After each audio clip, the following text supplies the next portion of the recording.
So what if your silicone just isn't working for your project? What do you do if it's curing too fast or too firm or not firm enough? What if you need a thicker silicone to make your glove mold?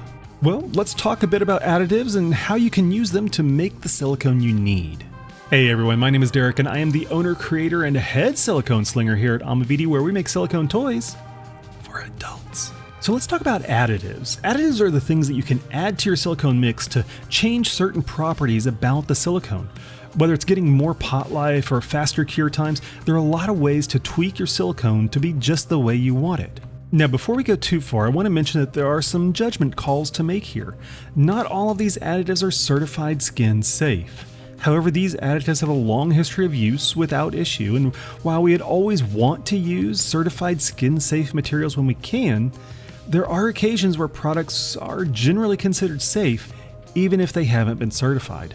I will also note that there is one additive I will not be covering. It's called Slide STD, and it has a nut allergy warning attached to it, so it should not be used with silicone toys. And as a further aside, I'll be showing some examples from Smooth On, but also be showing some from Polytech as well.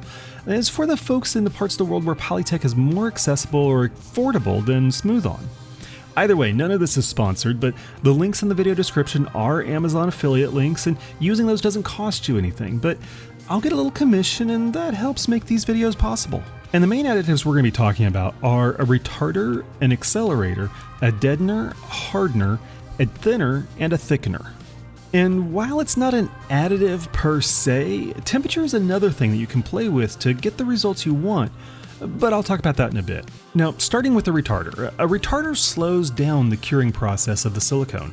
Smooth On has their Slow Joe, which is a great place to start, and Polytech has their Part R. This is great when the temperatures in your studio are getting close to 80 degrees Fahrenheit and your pot life just isn't long enough to get your pour done. Also, if you're using a fast curing silicone like Dragon Skin Tin Very Fast to make a glove mold and you need just a little more time to work with it, a retarder might be a good option. Next we have an accelerator. Smooth On's Plat Cat is an example, while Polytech has their Part X. Accelerators are the exact opposite of retarders. They speed up the curing process, shortening the pot life and the cure time. Accelerators are less commonly used than retarders, but they do have their place. For example, if you're making a glove mold and the silicone you have has a longer cure time, you can use an accelerator to cut that time down to what you need. And now on to deadeners. Deadeners like slacker, deaden, or soften the silicone. Polytech has two kinds of deadener, and I prefer their standard LV version over the other one. I just get more consistent results with the LV. If you have a silicone that is just a little too firm for your particular use, then a deadener can soften that silicone for you. Deadeners do have a side effect of slowing down the curing process, so do keep that in mind. You probably don't want to combine a deadener with a retarder, or you might be surprised at just how long your silicone takes to cure. And at the other end of the spectrum, we have hardeners. These are the opposite of deadeners, so they will make your silicone firmer. Just like deadeners though, these will increase your pot life and cure time, so keep that in mind. And the last two are thinners and thickeners. Silicone thinner is used to change the viscosity of your silicone.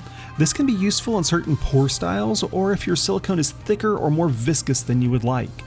For example, a thinner silicone will release air in the vacuum chamber more quickly and flow a little more easily around features that you're trying to mold. Do keep in mind that a thinner silicone will be more likely to blend colors than a thicker silicone, so your colors might get muddied up if you use too much. Also, silicone thinner will increase your pot life and cure times. Thickeners like Thivex from Smooth On or Platthix from Polytech can be really useful in making glove molds. Thickeners increase the viscosity of the silicone and very slightly increase the pot life and cure times. And then we have temperature. While not specifically an additive, it does impact your silicone in a few ways, and you can use temperature to manipulate your silicone just like other additives. Obviously, lower temperatures slow down the curing process and increase the pot life and cure time. At the extreme end, silicone may not cure below 65 degrees Fahrenheit, but with a little ingenuity, you can use this to your advantage. I know some people who will keep one or both parts of their silicone well below room temperature, and then when they mix the silicone, it slowly comes up to room temperature and starts curing. This can be super helpful in places where the temperatures are higher than you'd like for your casting, or you're working with very fast curing silicone. Around here, we're hitting 108 degrees right now, so I'm limiting my pour times to mornings when I can keep my studio temperatures controlled. And we can also use temperature to speed up the curing process. I like to pull my toys out of the molds when they're still slightly green, and by that I mean not fully cured.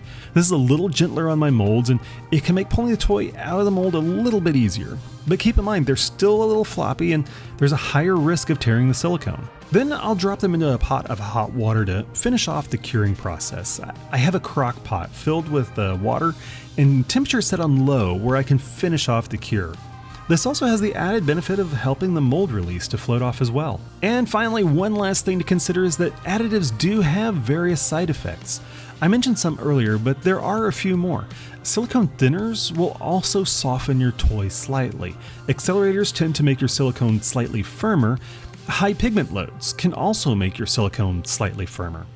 Silk pig pigments can also slightly thicken your silicone. White seems to do this the most, and excess heat, such as boiling, can cause some silicones to get firmer as well. Now personally, I've moved away from using additives in my toys whenever I can. I found that deadeners and hardeners can be a little inconsistent in their results, so instead of using a deadener or a hardener, I'll blend two silicones of two different firmnesses to get the firmness that I want. You might find that Smooth-On's EcoFlex gel could be a good option for softening your silicone as well. I do use a thickener when I'm making my glove molds and a retarder when my studio is too hot. If I have a pigment powder that's clumping up, I'll blend it with silicone thinner. And I do have a video about that, so if you're curious about that process, I'll link it in the cards above. So there you go, a nice primer on silicone additives and how to use them. Now go check out this video where I talk about blending silicones to get custom results, or this one where I show the entire toy making process. And with that, I am out, and I'll catch you in the next video.